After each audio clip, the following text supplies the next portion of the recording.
The most valuable thing that you can do is ride the rocket ship that somebody else has already built and learn what it means to be in a rocket ship, how to manage a rocket ship, so that then once you help that person get to whatever their space destination is, that when you want to get your rocket on, they just hop on board. The way that I've built massive relationships in the world with billionaires, people that have founded some of the infrastructure of all cryptocurrency as we know it, down to the layer one, down to people that were literally mining Bitcoin for 20 cents, 30 cents. Make sure that the taxes that you pay are as minimum as possible so that you're not out here feeding this fucking crazy warmongering machine that most people are subject to, right? Which is another massive reason why I got the fuck out of the game and out of the system and went straight to investing, is because I started realizing I was still playing the rat race just at a bigger level.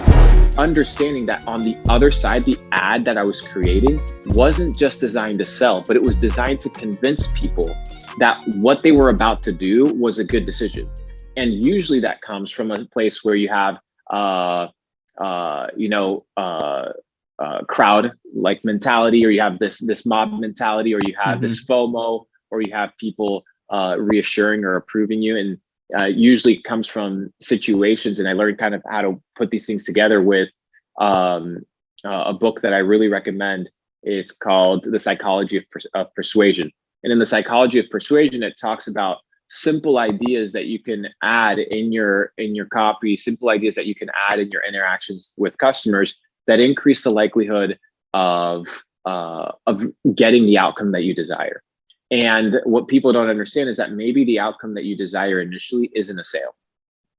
And when you can understand that the sale isn't the most important thing, but it's the person behind the sale, then you become unstoppable because you can resonate with your audience. And you can do that from a drop shipping level to a branded store level. You just need to understand human behavior, how people work, and that's it, right? You don't need a storefront, you don't need whatever, because the amount of business that I give to unbranded businesses that I don't even know, it's most of my business. I go to LA, I want to do an event for Capital Club.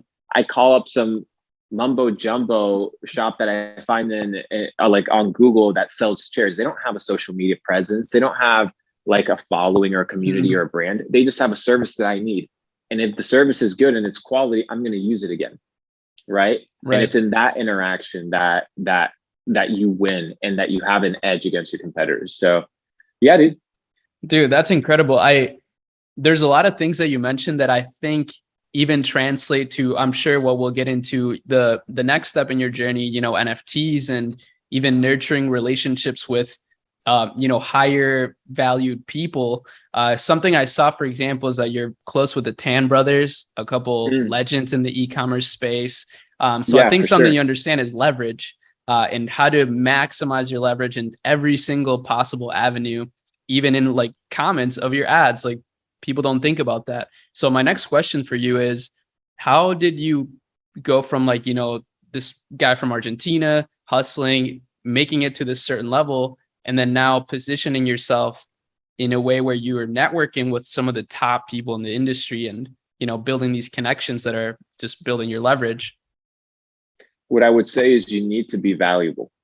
Valuable people know what they want, and many times they're not going to ask for it. You just have to be willing to provide it. And most people don't understand that high tier relationships, if you want to do business with me, you don't just do business with me. There's a step, there's a process, there's a flow, there's things that I want to see, there's things that I ask my partners to do that determine whether you're a partner. Some of these relationships that I've nurtured them for 4 or 5 years. There's relationships that I've nurtured in business for a decade.